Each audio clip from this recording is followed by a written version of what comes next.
Well, today's the day that this is going to come apart. He basically bought this for parts to have an extra engine, but he sold the transmission out of it. And he was trying to recover some money from the project that he did. So yeah, I didn't want to take it apart until the person that wanted the transmission could come and see it and test it and do whatever they wanted to do, because I have no history on this as far as my own. So we wanted them to be able to come take a look at it and make sure it suits them and everything, because it's as is. I mean, if it, like I told them, if they put it in their truck and it works for a day, a week, a month, a year, or 10 years, there's nothing I can do about it. It's just a used transmission, So I wanted them to be able to test it. So they did. That's that. So now, see, I'm going to take the transmission out, but I'm taking the air cleaner loose. What I'm actually doing is we're going to take the cab off. We're just going to take the cab off, and then we're going to take the transfer case loose once the cab's off, so we can get to anything easier. And then we'll take the transmission loose in the back of the engine. The cab's no good, there's lots of reasons why, but we're just going to take the cab off. Makes it easier because it's just parts. It'll never be a running driving truck again. So I see why we're low on coolant. Clamp is broke. You can see where it's wet from antifreeze leaking.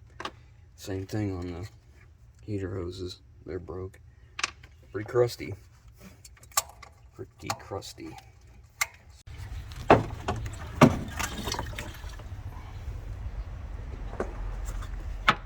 The clamp is broke on this as well, so you can see how wet it was there. Transmission lines were no good.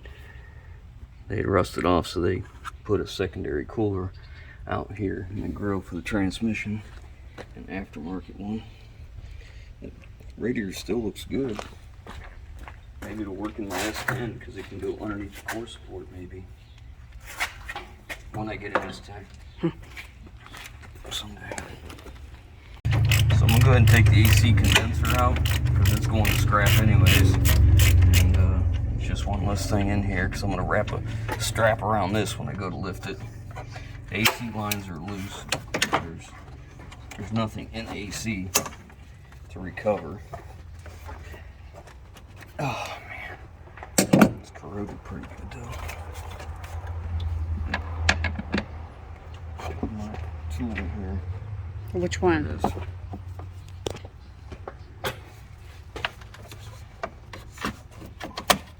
This is a good way to source some of these clips that always break on vehicles, You take a truck apart,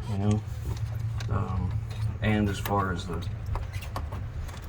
wire holders, if you notice here, GM does a nice job of using these push-in style wire holders. So I remove these because I use these quite often on other things, because you just have to drill a hole. You can usually save these and reuse them. May sound cheap, but it's effective and it works. So I'll get this out next. So I like to do things, take it apart like as it goes. Like I'll start up here and then work my way around, disconnecting everything as I go and make my rounds. So I try and miss less things. Got the air conditioning all disconnected, all the heater hoses are connected for the cooling system. So now I'm working on, there's some wiring over here, and it takes me to these two cables, which are for cruise control and I don't want to turn. Cruise control and throttle. It's stuck in there. Looks like I'll be taking it loose inside right there. And this one, boy, that doesn't even turn. God, it's stuck. Been here a long time. Anyways, I like to do things in then order so I miss less, but I'll work on these cables next, get this wiring harness disconnected, and I'll probably take this harness loose from underneath this fuse box here. There's a couple plugs here, and they come down here to the ECM. All right, so I got the battery out, and this is the cable that goes to the motor and feeds the fuse box. I take it off at the fuse box because cable is one piece and it goes all the way down the starter. This is kind of pinned in there so it stays in. I'll just bring that up and lay it up here out of the way somehow, and then I get the ECM out of its holder, which is way down in here, and the sun's not going to cooperate, but it's right here. So then I want to get it out of the retainers, wire retainers in here, so you have a little more room, because I'm going to unplug this entire harness from the fuse block. So there's a couple things I want to disconnect, and then you take the tabs right here and you can lift this thing up out of here like so, and then we'll just take the ones that go to the engine, which is this one here. Is there another one, or is that it? I don't remember, but we'll disconnect this from here. That way we can leave the fuse box with that, because whatever swap we use, I'll need this pen out to find the wires. It makes it a little easier. Alright, so the fuse box is now completely disconnected, and you can't screw these up. They only go in one way. We'll set this off to the side. We won't leave it under here when we take the cab off, but you can see there's a few more. You have to separate the chassis harness from the body harness. So anything that goes to the chassis has to be separated. There's a clip right here that holds the harness in. So we'll pull that up. And we got this connector right here. And this connector here.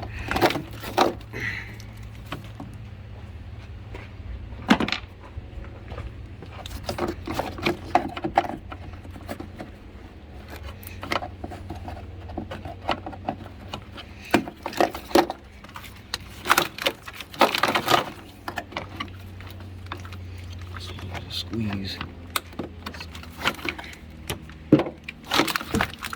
Okay, so then we'll take this stuff. I gotta get the ground loose yet, but I'll just take this part of the harness and I'll lay it over there, and then separate the chassis. You can see the difference here, how this stays with the body.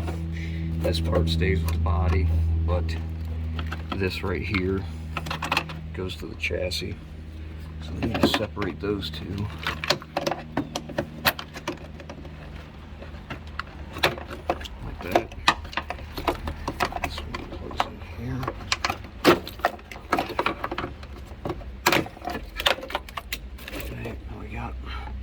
This stays with the chassis, this connector here. We got one clip here in the body. We'll take loose, just like so, and we'll push this down so it's out of our way. We know it's disconnected.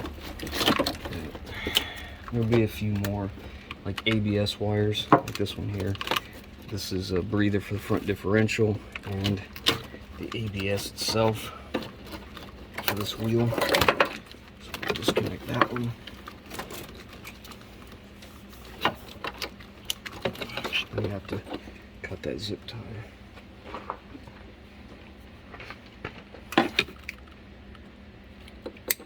Again, that's a vent for the front differential zip tied to it.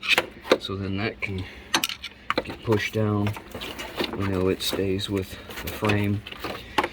Next thing is, I need to get the negative out of here, because you see it's kind of twisted up in this wiring. So there's a ground here that comes out here somewhere, out here in the front. So I guess I'll take that apart now. We decided to take the bed off because the frame's so bad, it's real close there, and I mean, somebody could use the bed if they really needed one, be great, but it's better than nothing.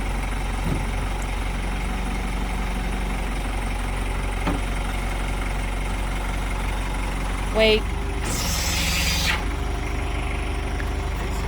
Is it loose? It's just stuck. Okay.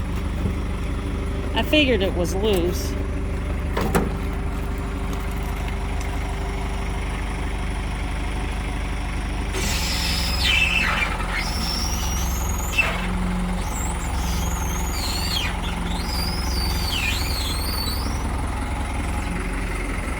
Wow, that is one crusty frame.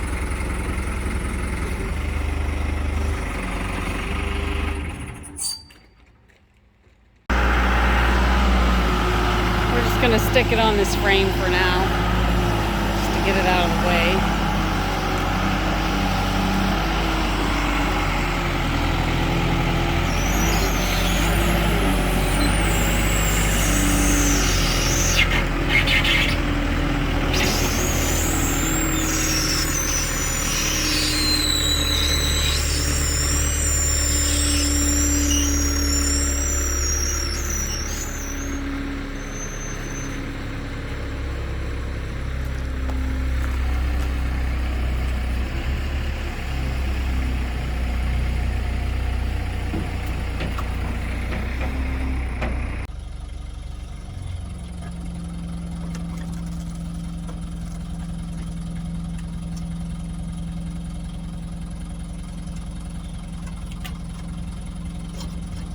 Wait.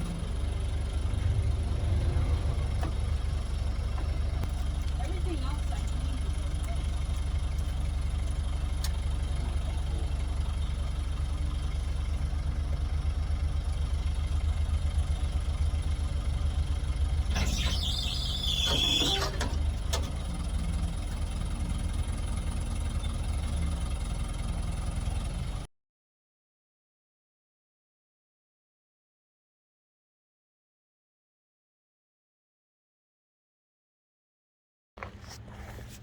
This is a cab mount we couldn't get loose. This was spinning inside, so I thought, well, we'll just pull it. There was hardly nothing. You could see how rusty it was. The only thing that was holding it was like right here, this crusty mess there and a little bit there. So I figured we're not saving the cab. We don't care about it. Ain't gonna hurt anything. So now looky there. Now we're down to a motor and transmission. Isn't that nice? So much easier to take the motor out now. No converters. Not gonna get any money there, that's for sure. No O2 sensor right there. Only an O2 downstream on that side, not this side. Doesn't look like it even had it. Yeah, it did. Yeah, it did right there. It did have it. Anyways, okay, so I guess now we can start the disassembly of this. I think we're gonna take a break. It's pretty hot. Every one of these trucks I take apart, it's always got some boogered up brake lines in here, and this one's no different. My personal favorite on brake lines. Every truck always seemed to have at least one for some reason. Got a good fuel pump. Anyways, you can see just how bad it was, how bad the frame was there. I mean, it's bad in a lot of places, not just there. Several places. How you like the bed frame? They had that welded across here for something. I'm not sure what it was holding up. Maybe the old bed.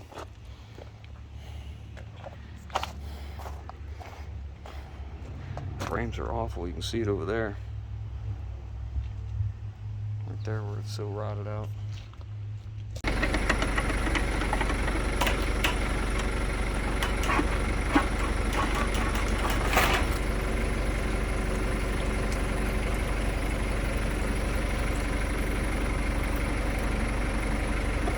One way to drain it.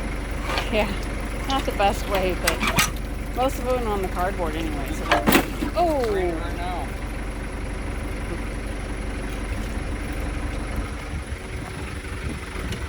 I can't move it with my foot. It was too heavy.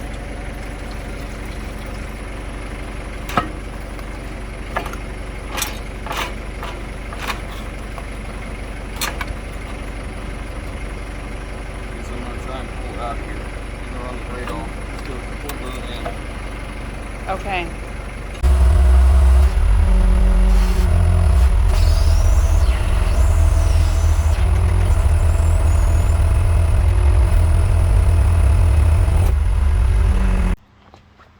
pretty good. We got the transmission all drained now. I got it covered in a trash bag so that if it would happen to rain, it's not supposed to, but I don't want any water getting in there.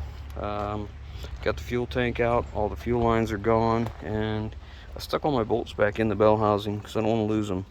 I don't need them for the next 4L60 that's going to go on the back of this for whatever. So man, these torque converter bolts were tough. Man, were they tight. And of all things to put in there, I've never run across this. Look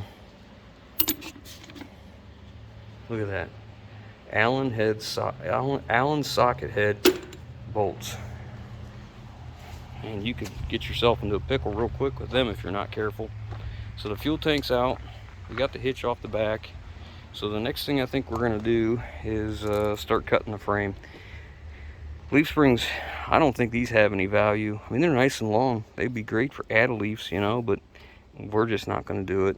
And I don't need them laying around. So I think we're going to cut the shackles back here, cut the shackle, or cut the mounts up there, whatever. Throw the leaf springs in the scrap pile. Same thing with the frame.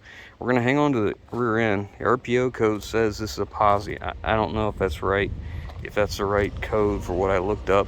We'll have to double check that. But 373 gear, if I remember right. That's attractive. We'll cut this frame into sections and get rid of this crap. We'll just work our way forward. Moving right along, I just cut the leaf springs. We ain't keeping them. U-bolts came loose except for one. That was pretty nice. You know, with rusty stuff like this, because there's so much layers of nastiness in it, you're really not cutting as much as you're just kind of melting. And I know it sounds weird, but you don't even add any oxygen to the torch. Just let it sit there. It's so thin. And if you try and cut it, it's too fast. You can't heat the metal because there's so much rust in there, and it's in between the two, so the metal underneath the rust doesn't get hot to burn through. So you just sit there and let it kind of melt each layer off one by one. We're just moving along. I'll get this frame out of here and then I'll roll the axle out. Probably I'll just start stacking this stuff up on the trailer for scrap. I'm cutting it, you can see, right at the most opportune place. You know, somebody said in one of our groups that the frame didn't look that bad. It's very deceiving because it is just awful. There's more bad places in this thing than there is good. It's just horrible. So anyways, let me get it cut apart. Got everything cut up to the back of the cab now. I cut the parking brake cables off these because they were absolute junk. There is no parking brake inside those rotors. It's been removed. I left the calipers on, but we're going to take the wheels and tires off. We'll sell the rear end. We'll sell all four wheels and tires separate. Hopefully get a few more bucks out of those. Thinking that rear end ought to be worth a couple $100. I'm hoping. So we're cut up to this point, and my scrap yard, if I cut that in a 3x3 square and nothing bigger, I get more money per ton for the scrap. It's a little bit more work, but it also makes it easier to take it in because I'm taking it on my flatbed. So it works for me just fine. So now we're up to the front. So I stopped in this area, and the next thing is this suspension. This truck utilizes a torsion bar suspension. So that is that bar right there and this bar right here. So what it is you can see those bars go into that lower control arm. That lower control arm is index, like a hex, just like the inside of a socket, and this would be like a bolt head, and it slides inside it. So it comes back here to the same thing with a key, and it can turn inside here. There's a key on this, and you can see this bar here is threaded, so the key sits like this and comes off this way, and as you tighten up that bolt, it twists this and twists this bar and creates more load or more tension, and then that's what holds that load up and lets you have a suspension. So as you go down the road and this has to come up, it has to twist against the torsion created by that. So they're a very simple system, but if you're not careful, you can hurt yourself. In fact, if you don't know what you're doing, you shouldn't touch this stuff. I'm going to try and get this loose. I don't think it's going to come loose, so I'm going to have to take some extra measures for safety so that nothing happens. Ideally, I would like to lift the suspension up so it's hanging and there's no load on the suspension. That would be helpful, and that'll make it a little bit easier, because I don't think these bolts are coming loose. They're rusty, as just as rusty as everything else, and they're completely bottomed out, so they're twisted as far as they can go. Now, they're old, the truck's old, they could have lost some energy, but you got to treat them like they are. They can be very dangerous. So I guess that's what I'm going to do next. I'm going to start piling this stuff up on the flatbed so it can go into scrap. I disconnected the power steering lines, and I've been letting them drain for a little while before we take it apart. Got the motor mount bolts out. I think the last thing to do is just lift this thing out. I think we're disconnected. I don't think there's anything else holding it, but I think we're going to lift this out, set it aside, and then we're going to start on this front section of the frame. I'm not keeping this frame either. However, I am going to drop the front axle out of it. We're going to look at the half shafts. I'll probably knock them out. We'll take the front rotors off, throw them in our rotor pile to go to scrap, and take the front tires off, and then cut the rest of the frame up. And then that should be the end of this frame in this truck. And then we're going to see how many things we've sold, how close we come to recovering our money. Fingers crossed. Let's see how it goes.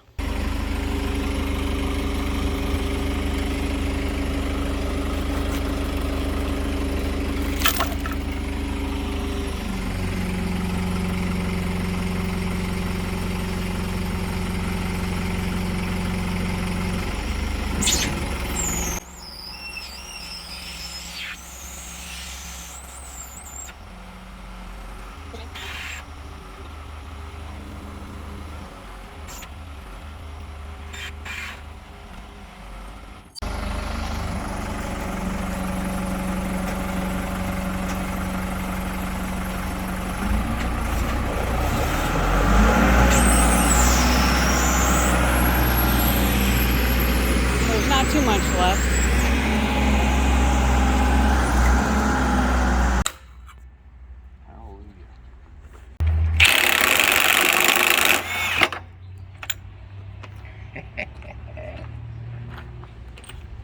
Somebody just put new brakes on this and new hubs, so half shafts look okay.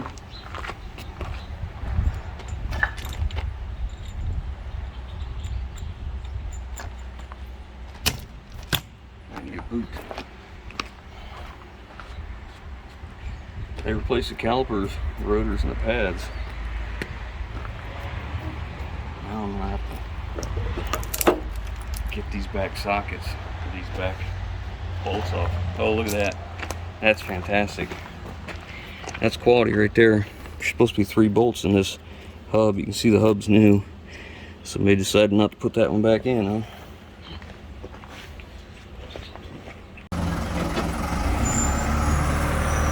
That's the last of it. It'll be nice to not have that sitting around.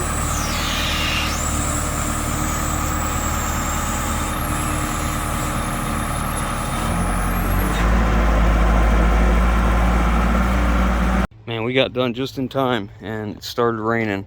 It slacked off for a little bit. I put a mechanic's glove over top of the intake, or around it, sealing that up. My wife found this plastic to put on here to protect it till we can get it rest of the way stripped down and get it into the shop. I ordered one of them engine cradles for LS's from Summit Racing, but it won't be here for a couple days. They didn't have one in stock, so it's coming out of Georgia. A friend of mine has an 03 F half-ton that he uses for hauling wood, and he told me if the front brakes were any good, grab them, and that any hubs that were good. And he needs the half shafts. He said if they're any good, he'd take all that for 150 bucks. And you know, the rotors look rusty now because it rained on them, but they were not that old. They were recently replaced. So were the brake pads, one caliper, not the other. That hub had been replaced. It was fairly new, and half shafts were original. No interest on the front axle at all. 373 ratio axle, nothing. Nobody wants it. Same thing on the transfer case, no interest at all. So those two may not bring anything. I cut that off. It was probably wasted time and effort, because I'm probably never going to use that on anything because it's already rusty. The hood's good. No interest on this either. The bumper's good, and we get a good, really nice headlights, a really nice grille, really nice turn signals. Nothing on that yet. That's got to be at least worth a couple $100, I would think. But a couple more things. Hitch, no interest. Fuel tank, I don't think anybody's gonna want this. I think we'll end up just taking the pump out of it, using it for when we empty out like diesel tanks and stuff when we're working on trucks, and then just cutting that thing in half and throw it in the trash. Guys coming here any minute to get these tires. $150 for all 4 tires on wheels. So not bad. It's okay. They've got edge wear on them. They're not fantastic, but you know, better than nothing.